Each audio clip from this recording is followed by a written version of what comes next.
Caesar's workshop. Nothing suspicious here, just normal magic props. Let's head in further.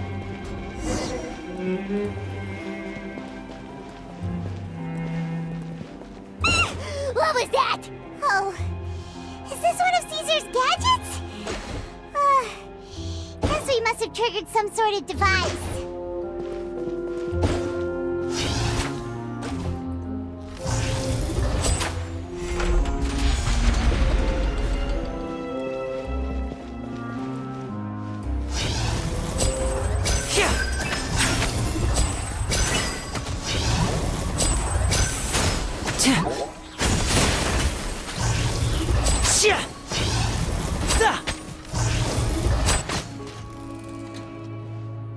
Whoa.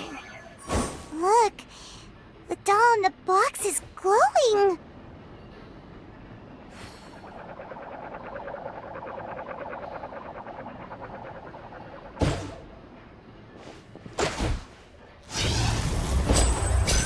There's something written on the card on this doll. Let's take a closer look.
These magic boxes are moving.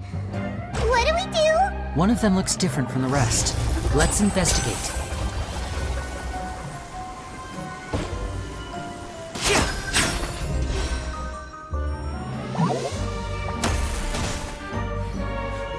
And voila!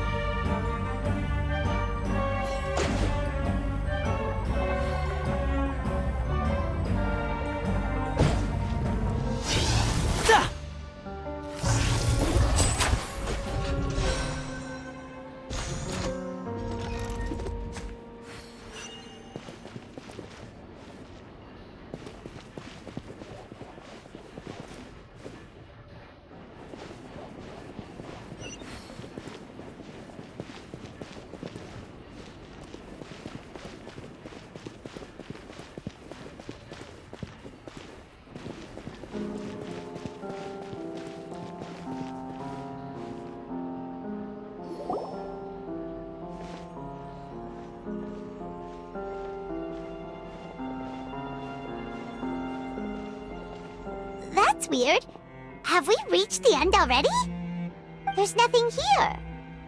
Maybe this was a wasted trip. This place seems a little too ordinary for a magician's workshop. There's a distinct lack of mystery. We've triggered quite a few devices on the way here.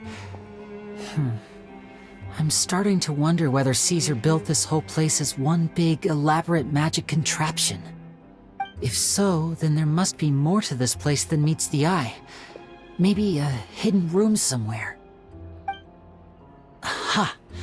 If I just move this book, then hopefully... and... presto! A secret passageway! How did you know? I'm a magician too, and apparently great minds really do think alike. Looks pretty big inside. Let's head in and take a look around.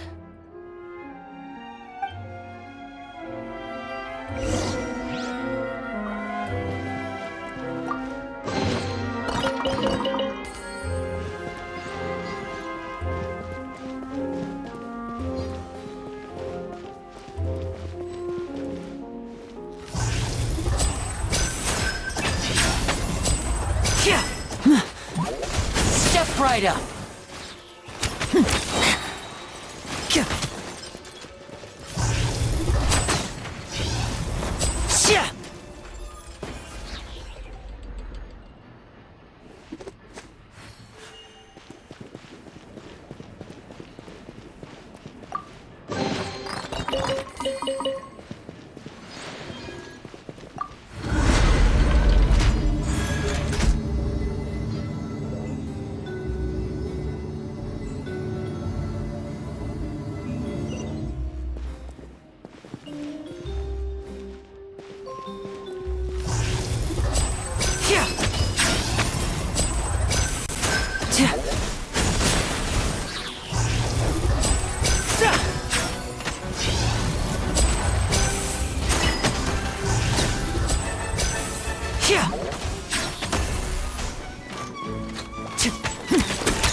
Why have you stopped, Lyney?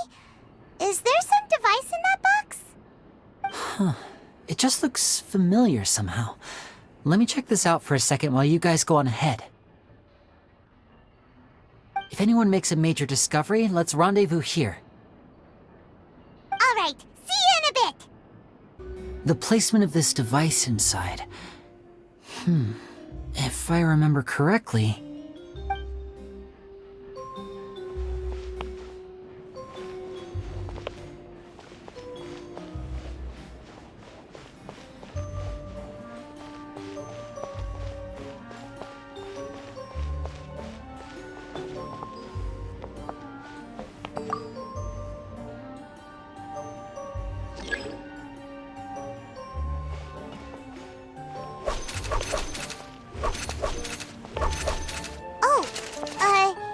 Seems like we can't step on the same tile twice.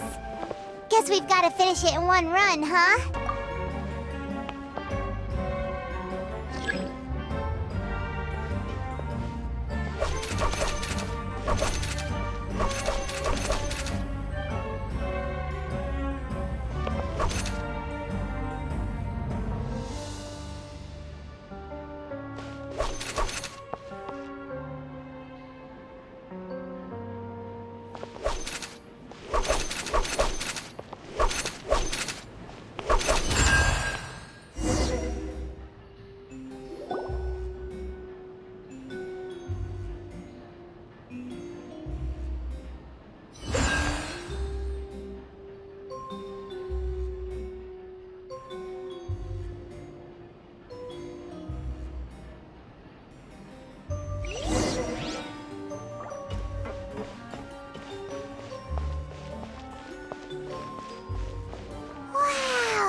He wrote a lot about the principles of magic.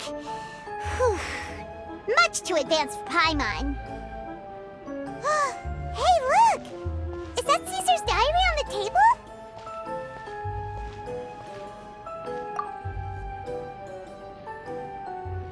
This book's thick as a brick! Let's take a peek inside it, shall we?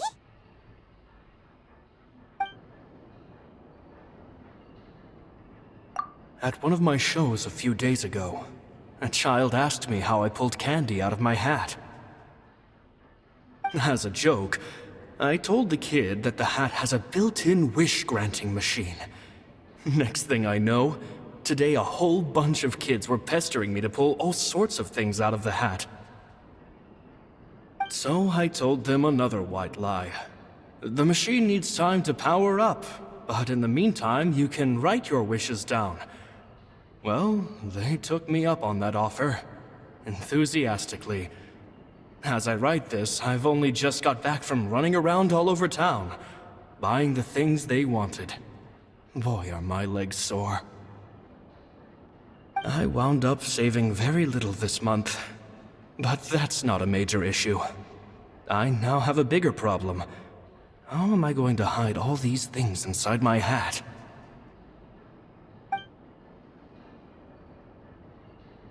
2 children came to talk to me after today's show. I don't know why they were out on their own. They looked much too young to be unsupervised. I do hope they got home safely. Anyway, they said that they wanted me to teach them how to do magic. It's not uncommon for children to ask this, of course, but I've never seen any of them as serious about it as these 2. I told them that learning magic is very hard work, but that didn't faze them at all. It's like they already knew. They seemed so committed. I couldn't turn them down.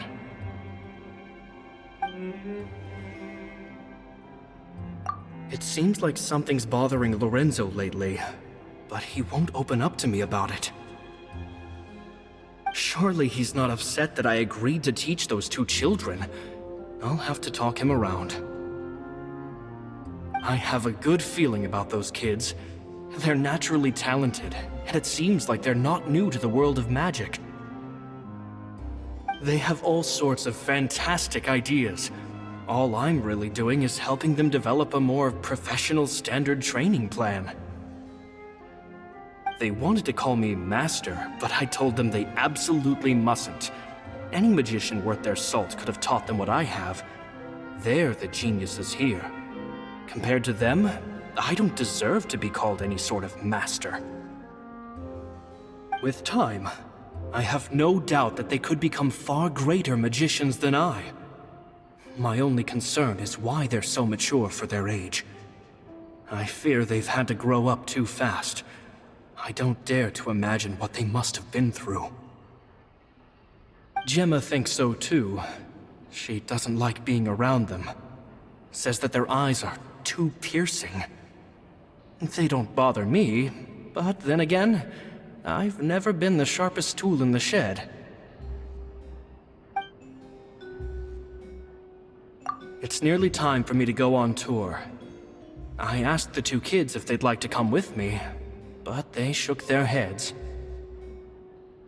I once overheard them talking about their father and their mission. Sounds like their parents have other plans for them. I guess we'll be parting ways soon. It's only been 10 days since I first met them, but I think that I've gotten a feel for their personalities now.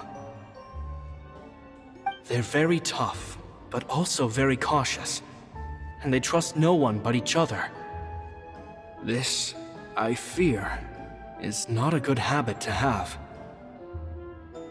They hide things from me too. For example, when I asked them where they live and why they wanted to learn magic, they lied. That's the thing about children. Whenever they're trying to cover something up, it always shows somehow. I can sense that their lives have been hard, possibly even dangerous too. They're not like other children. It's a shame that I can't do more to help them. After thinking things over, I decided to tell them a bit about how I see the world. It's full of lies and falsehoods, and that is why we must find our own truth. P.S. I hope they won't find my nagging annoying. Children are so opinionated nowadays. Will it do them more harm than good for someone they've only known 10 days to lecture them like that? P.P.S. Maybe I'm overthinking this. Children aren't interested in grand philosophies. It probably just went in one ear and out the other. I bet they've already forgotten every word I said. Oh, Caesar, Caesar. Just mind your own business next time.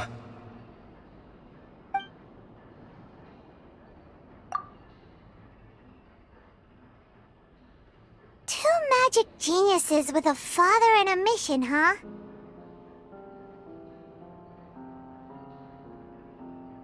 Sounds a lot like he was writing about Lyney and Lynette, don't you think? So did they meet Caesar when they were kids? Let's go ask Lyney! Lyney? Shh, hold that thought. As I expected, there's a lot of fishy things going on in this place. Fishy? Uh-oh, what have you found? All in good time. Before we go over our new leads, I want to tell you how a high-altitude escape is performed. First, the magician slots themselves into a magic box in full view of the audience. The box is then suspended high in the air, and a short while later, the base automatically opens. At this point, a dummy will fall out of the box, but it looks real enough to grab the audience's attention, and they start wailing and screaming. Meanwhile, the real magician, who has by now blended into the crowd, waits for a good moment to make their appearance and put on a hysterical performance. Oh no! Is that me? Did I just fall to my death? Very vivid description. Paimon can really picture it. And then what? The audience's gaze then turns to the magician, and by the time they realize what's happened, the dummy has vanished, as if everything that just happened was some sort of shared illusion. Of course, that's just how I think the process should work, theoretically speaking. The inventor of this trick never performed it successfully. When the box opened, Caesar was the one who fell out, and not the dummy. He fell right to the ground from the highest point of the opera house. No one could hope to survive that fall, not without a vision at least. And no one else has ever attempted this trick since. My understanding of how it works is just based on what I could gather from his notes and the relevant gadgets here in his workshop. So Caesar's famous high-altitude escape has never been done, huh?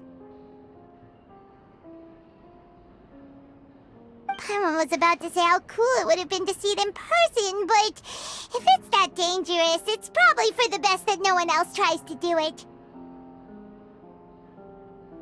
Wait a second. So if a dummy's supposed to drop out of the box, then where does the real magician go? How does he get out? Glad you asked. That brings us to the secret of said box. This box right here is the one that Caesar constructed himself to use in the performance, and it's not as simple as it looks. Inside, there's a device that only the magician himself would know about. Once the magician's inside and the box is lifted up into the air, the audience's view of the box is fixed at a certain angle.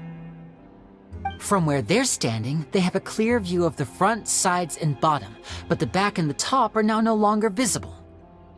At this point, the magician presses a button inside the box, opening a secret door out of view. He then escapes through this trapdoor onto the opera house roof, waits for the dummy to fall and distract the audience, and quietly returns to ground level. That's way simpler than Paimon imagined. Even Paimon could probably do it. Well, there's a little more to it than that, of course. The hardest part of this trick is controlling the audience's mood and reactions. That takes an exceptional degree of showmanship. There's the falling dummy, the miraculous reappearance, the pompous performing. Maybe the magician would even have themselves tied up before it begins to strengthen the impression that there's no escape. Many days and nights of careful research and painstaking practice would have gone into this, all culminating in a performance just a few minutes long, but one that still manages to transform the shock and grief of a tragic accident to the joy and laughter of a mesmerizing magic trick. Caesar was a highly accomplished magician. But unfortunately, even he didn't manage to pull it off. So, how did it go so wrong? You said you found some fishy stuff here. Have you figured out what really happened? I can make a pretty good guess. I looked into the case files. The magic box Caesar was using at the time of his death had the secret button I mentioned positioned on the right-hand side.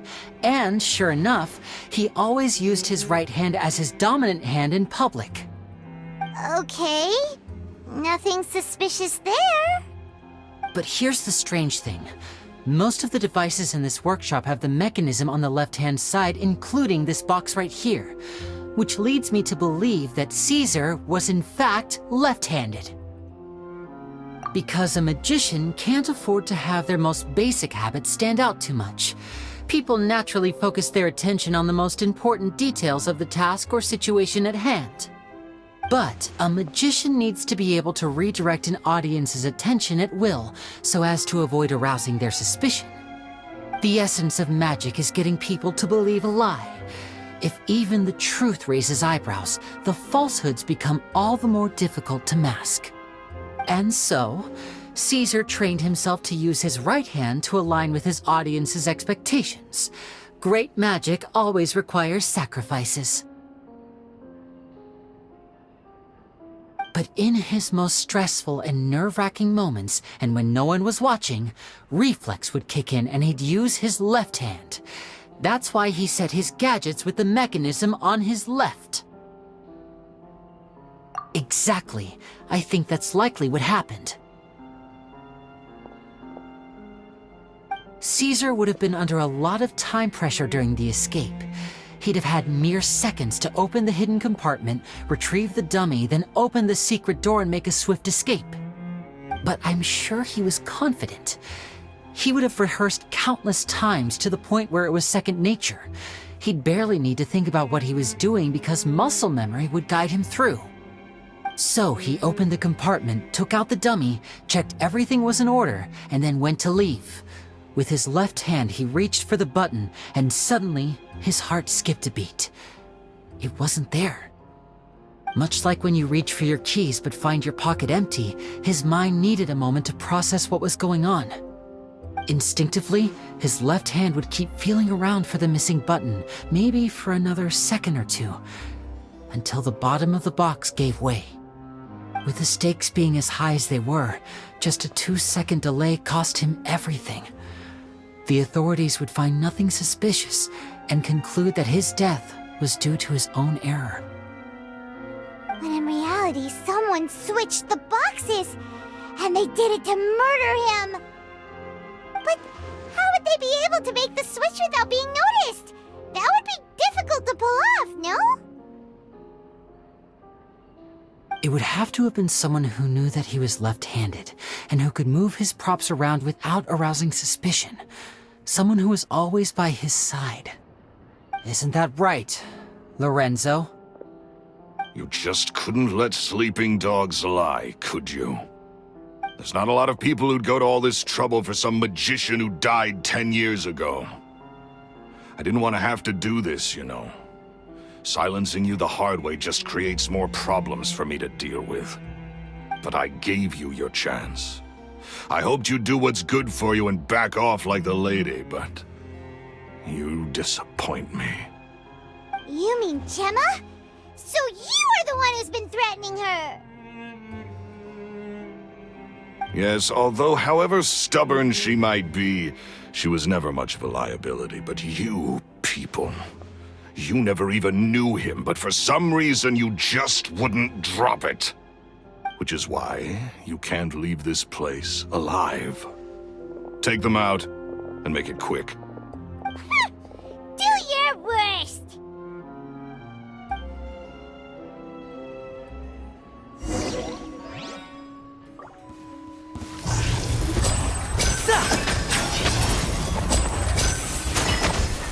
Now disappear!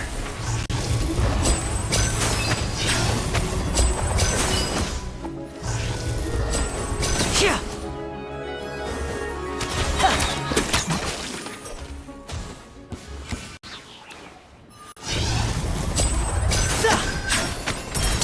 Let's get this show on the road!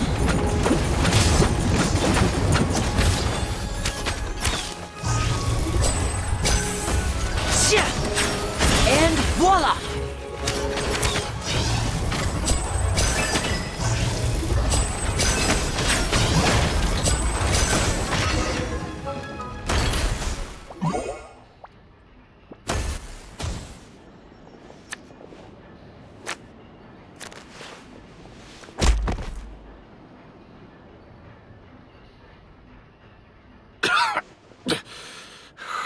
You kids are tougher than you look. Had enough yet, Lorenzo? Your cronies can't help you now. I think it's high time you started talking, and what I'd really like to know is, why did you murder Caesar? If I had a Mora for every time you said that man's name. Of course you idolized Caesar, everyone else did. But I was the real genius magician. Me! He was just an amateur who did cheap tricks for gullible children. I was the one who made magic into the fine art it is today. The aristocrats doffed their hats to me! So it was jealousy. Jealousy. Hatred, more like. I hated Caesar. All he cared about was his magic. He lived and breathed it. He poured everything into his street performances and his stupid tours like it was just a hobby to him, never bothering to think about Mora. What sort of fool devotes their life to the art of deception and never has a Mora to show for it? But the people loved him, didn't they? Oh, how they looked up to him. No one gave me a second look. All I ever heard was, "Oh, your master's amazing, isn't he?" Amazing? Yeah, so amazing that he was completely broke. Every other apprentice was living it up at their master's expense, but no, not me. I put in all the work, mastered all the skills, and it brought me nothing more than the life I already had. He forbade me from using magic to trick people out of their Mora. There was nothing he hated more than that. And with his reputation in Fontaine, it was too risky for me to go it alone. As long as he was alive, if I dabbled in my own brand of money-making magic, he would expose me, and it would destroy me. I had to kill him. There was no other way. He had to go. And this was your only motive? It was reason enough. What other motive would I need? Well, I was under the impression that there might have been other factors at play. For instance, maybe you were in love with Gemma, but she was engaged to Caesar. In love with Gemma? Don't be ridiculous. Guess I was wrong about that then. Next question. Are you the Phantom Weasel? I am. Caesar was so strict with me. He insisted that his way was the right way, that the sole purpose of magic was to bring joy to the world. I never bought into any of that. I was more interested in the practical value of magic. Sure enough, it helped me fill my pockets with all kinds of valuable treasures. Oh, yeah! Charlotte told us that the weasel would steal whatever people valued, no matter how much it was worth. That's just how it looked from the outside. What would any thief want with second-rate loot? I've only ever targeted high-value items. I stole cheap things as a way of practicing my craft. It was other people's overactive imaginations that conjured up the preposterous image they then dubbed the Phantom Weasel. So, that's the story, huh? Well, I hope you're ready to tell it all over again during your trial. What choice do I have? You're a pack of wolves, and you've got me between your jaws. You've seen what's here, and my last-ditch effort to stop it getting out has failed. What else can I do? So be it. I've enjoyed power and wealth for the last 10 years, the likes of which Caesar could never give me. I wouldn't choose for things to end this way, but I regret nothing. Very well. In that case, I'll contact the guards. Traveler, Paimon, keep an eye on Lorenzo for me. I'll meet you just outside the workshop when I'm back. At least I can finally stop looking over my shoulder now.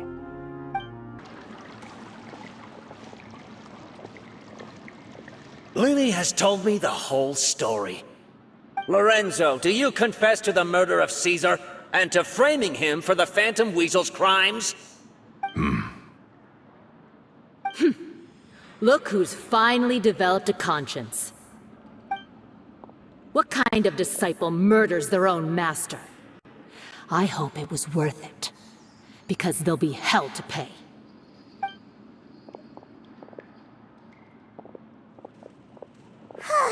Looks like it's all over. What should we do next, Lyney? Should we start preparing for your show? Let me think. Let's rendezvous with Lynette and Gemma first. With Lorenzo in custody, Gemma will no longer have to fear for her safety. Good point. We should go tell Gemma the good news right away. Ah, you're back. You were so quick. I've only just finished my third dessert. Your third?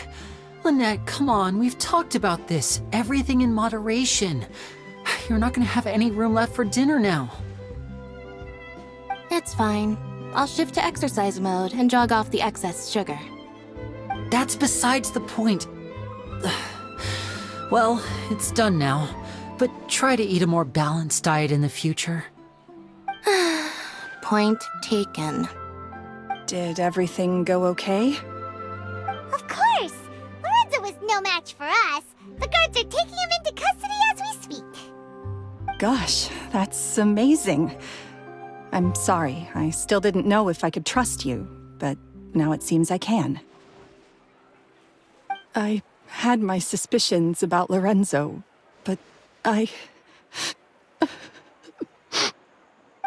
okay, we understand. He did threaten you. Paimon would find it hard to trust strangers in your position too. But you don't need to be scared anymore. Everything's gonna be okay. Sorry. My emotions are all over the place right now. I've been waiting for this day to come for so long. I always wanted to report Lorenzo. He took all of Caesar's property, which I found suspicious, but I had people watching me all the time, so I couldn't risk looking into it. I was so afraid. I was scared he'd do something terrible to me, and then no one would be left to visit Caesar's grave. So I never had the courage to speak out. Thank you all. Truly. Thank you so much.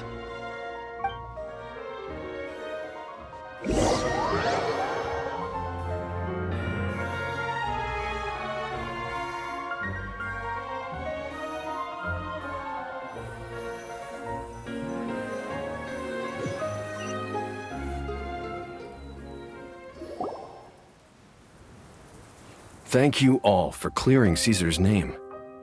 I never would have guessed that Lorenzo was the real Phantom Weasel. He never showed any signs that there were problems between him and Caesar in public. From the outside, it looked like they got along great. And to think that lowlife's been living life to the fullest all this time, while Caesar's name was getting dragged through the mud. It's a travesty. At least his soul can finally rest in peace now, thanks to your efforts.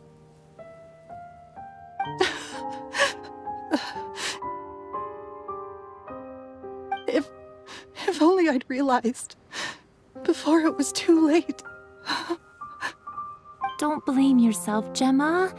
This isn't your fault. Yeah, you still have the rest of your life to live. Caesar wouldn't want to see you spending it feeling guilty. Cheer up, Gemma. My brother's doing a magic show at the Opera House tomorrow evening. Would you like to come along? It might raise your spirits. This show will be a special one. We're holding it in Caesar's honor. In Caesar's honor? Really? Thank you. I'll be there. Great. We'll see you tomorrow evening. Traveler, Paimon, don't be late. Don't worry, we'll be there. No way are we gonna miss out on a free magic show.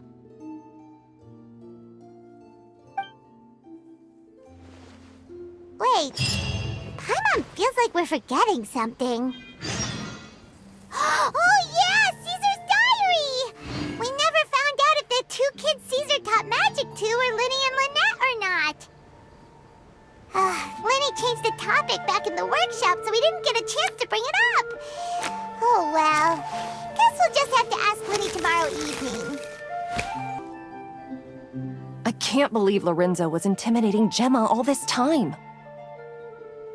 He comes around here sometimes. Not to clean Caesar's grave, though.